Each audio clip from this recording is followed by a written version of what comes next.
Sandra Jacob était assise dans le cabinet du médecin, attendant son examen. Ses mains reposaient faiblement sur ses genoux, ses doigts froids. Elle avait maigri, des cernes obscurcissaient ses yeux et sa peau était pâle, presque maladive. Elle soupira en parcourant la pièce du regard. Mur blanc, légère odeur de médicaments, ronronnement de la climatisation. C'était une routine dont elle était lassée. Elle avait suivi les instructions du médecin, pris ses médicaments, mangé à l'heure, même quitté son travail pour se reposer, mais rien ne s'était amélioré. Au contraire, elle se sentait encore plus mal. La porte s'ouvrit. « Madame, je suis désolé de vous avoir fait attendre, » dit le docteur Brown en retirant ses gants. Il y a eu un accouchement d'urgence. Elle se lava les mains, enfila une paire propre et commença à vérifier les constantes de Sandra, tension artérielle, température, rythme cardiaque, yeux. Les résultats étaient les mêmes que la dernière fois, aucun progrès. Le docteur Brown fronça les sourcils, observant Sandra attentivement. « Vous devriez aller mieux. Suivez-vous tout ce que je vous ai dit? »« Oui, maman, » répondit Sandra. « Alors il y a autre chose qui ne va pas, » dit le docteur Brown en se penchant en avant. « Certaines maladies viennent de l'esprit, pas seulement du corps. Si quelque chose vous tracasse, exprimez-le. Un problème partagé est à moitié résolu. » Les lèvres de Sandra tremblèrent. Des larmes coulèrent sur ses joues. Elle les essuya rapidement, mais elles continuèrent à couler. Le docteur Brown lui tendit un mouchoir. « J'ai ruiné ma vie, » murmura Sandra. « Il est temps que je partage cette histoire avec vous, docteur. » Tout commença un dimanche après-midi. Le service religieux était terminé et Sandra se rendit au bureau du pasteur pour remettre son rapport. Elle salua les passants avec un léger sourire, impatiente de rentrer se reposer. La porte du bureau était entr'ouverte. Elle frappa et entra. Un homme grand et bien habillé se tenait près de la bibliothèque, feuilletant un livre. Son sourire chaleureux lui fit bondir le cœur. Elle détourna rapidement le regard et salua le pasteur. « Sandra, entre, » dit le pasteur. « Merci pour le rapport. Peter, voici Sandra. Sandra, voici Peter. » Peter sourit. « Enchanté de vous rencontrer. »« Enchanté de vous rencontrer aussi, » répondit Sandra, puis elle partit après un bref échange. Mais le visage de Peter resta gravé dans sa mémoire. Plus tard, le pasteur le taquina. « Frère Peter, c'est une femme que vous ne devriez pas manquer. Elle est travailleuse, a un excellent caractère. Elle est faite pour être une épouse. » Ce soir-là, le téléphone de Sandra sonna un numéro inconnu. « Bonjour, sœur Sandra. Ici frère Peter, du bureau du pasteur. » Il avait obtenu son numéro du pasteur et voulait mieux la connaître. Au début, elle fut surprise, mais au fil de leur conversation, elle le trouva calme, gentil et patient. Leurs conversations devinrent plus longues et leur lien plus fort. Un jour, Peter l'invita à déjeuner. « Ma mère a vraiment hâte de te rencontrer, » dit-il. Le sourire de Sandra s'effaça. « Ta mère » demanda-t-elle en s'éclaircissant la gorge. Elle avait prié pour un mari dont la mère n'était plus en vie, hantée par l'expérience de son amie Andrietta. La belle-mère d'Andrietta lui avait pourri la vie. Elle l'insultait, la contrôlait, retournait son mari contre elle. Sandra jura qu'elle ne subirait plus jamais la même chose. Elle a appelé Andrietta. « Je dois rencontrer ma belle-mère demain. J'ai prié pour qu'elle ne soit pas en vie, mais nous y sommes. »« Calme-toi, » dit Andrietta. « Va d'abord la voir. Ne la force pas si elle ne t'accepte pas. » Le lendemain, Peter conduisit Sandra chez sa mère, un petit bungalow bien entretenu avec des pots de fleurs à l'entrée. Agnès l'accueillit chaleureusement. « Sandra, ma fille, entre. J'ai tout préparé, hirondelles, frites, riz frit. » Elle serra Sandra dans ses bras, qui sourit timidement.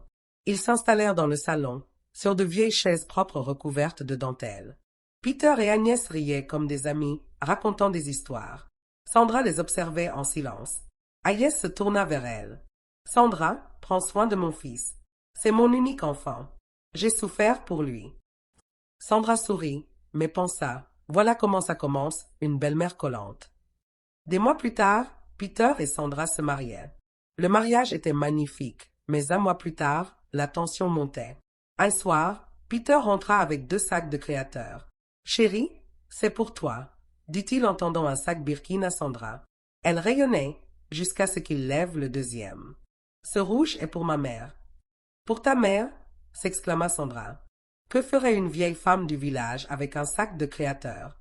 Elle l'utilisera pour les occasions, dit Peter en fronçant les sourcils. Quel est le problème? Sandra a appelé Henrietta. Tu imagines que Peter a offert un sac de créateur à sa mère? C'est comme ça que ça a commencé. Détends-toi, dit Henrietta. Ne crée pas de problème pour des broutilles. Un an après leur mariage, Peter m'a appelé du travail. Ma mère ne va pas bien. Je veux l'emmener à Lagos pour qu'elle se fasse soigner. Pourquoi ne pas faire venir un médecin au village? Demanda Sandra. C'est ma mère. Je ne la laisserai pas mourir pour éviter le stress. Très bien, amène-la, céda Sandra, redoutant déjà cela. Agnès arriva, faible et fatiguée. Le médecin lui avait prescrit du repos, une bonne alimentation et des soins. Sandra n'était pas contente. Un soir, elle prépara du porridge de plantain. Agnès entra. Sandra, est-ce que je peux manger des plantains verts à la place? Pour mon taux de sucre. Voilà ce que j'ai cuisiné, rétorqua Sandra. Je suis fatiguée. Si tu n'en veux pas, ne mange pas. Agnès hocha la tête et partit en silence. Sandra murmura. Elle veut me contrôler chez moi. Quelques jours plus tard, Agnès a appelé Sandra pour qu'elle l'aide à faire la lessive. Je ne sais pas me servir de la machine à laver, a-t-elle dit. Je n'ai lavé le linge qu'à la main au village. Va appuyer sur les boutons, aboya Sandra. Ce n'est pas difficile. Un grand bruit retentit dans la buanderie. Sandra se précipita à l'intérieur. De l'eau partout, des vêtements trempés, la machine en panne. Qu'as-tu fait? Hurla-t-elle. Tu sais combien ça coûte? Agnès resta silencieuse, le peignoir mouillé. Sandra fulminait. Mon Dieu, pourquoi moi? Elle a rendu visite à Henrietta. Cette femme est une épine dans mon pied. J'aurais aimé que Dieu réponde à mes prières. Elle ne serait plus là. Ne parle pas comme ça, dit Henrietta. Juste à ce moment-là, la belle-mère d'Henrietta entra, réclamant à dîner. Sandra eut un sourire narquois. Je ne suis pas la seule à souffrir. Un soir, Peter annonça. Je pars 2 jours en voyage. Agnès se tut. Maman, Sandra ne s'occupe pas de toi? Demanda-t-il. J'ai juste besoin d'une femme de ménage, dit Agnès. Je ne veux pas la déranger. Je ne me plains pas, dit Sandra en forçant un sourire. Mais lorsque Peter est parti, son comportement a changé. Tu es méchante, a-t-elle dit à Agnès. Tu essaies de me faire passer pour une mauvaise personne. Elle cuisinait tard, seulement quand elle en avait envie, laissant Agnès affamée. Un après-midi, Agnès a supplié. Sandra, j'ai faim. J'ai des médicaments à prendre. Je travaille, répondit Sandra. Si tu as si faim, va au marché toi-même. Agnès, faible, partit. Elle revint tremblante, mais prépara elle-même son repas. À son retour, Peter demanda. Maman, est-ce que Sandra a été gentille avec toi? Elle essaie, dit Agnès. Elle prépara sa soupe de feuilles amères préférée. Sandra le regarda la savourer, furieuse. Bientôt, je détruirai ce qui les retient, murmura-t-elle. Quelques jours plus tard, une lettre arriva, le testament de Peter, qui léguait tout à Agnès. La colère de Sandra bouillonna. Le lendemain, elle prépara une soupe aux feuilles amères pour Agnès. Maman, je l'ai préparée pour toi, dit-elle avec un sourire forcé. Agnès hésita. Avant qu'elle ait pu manger, leur chien sauta sur la table et mangea la soupe. Quelques minutes plus tard, il s'écroula, mort. Peter se tourna vers Sandra, furieux. Que as-tu mis dans cette nourriture? Je ne sais pas, balbutia Sandra. Tu as essayé de tuer ma mère, hurla Peter. À cause du testament? Il était vieux, je le révisais aujourd'hui. Sandra tomba à genoux en sanglotant. Je suis désolée.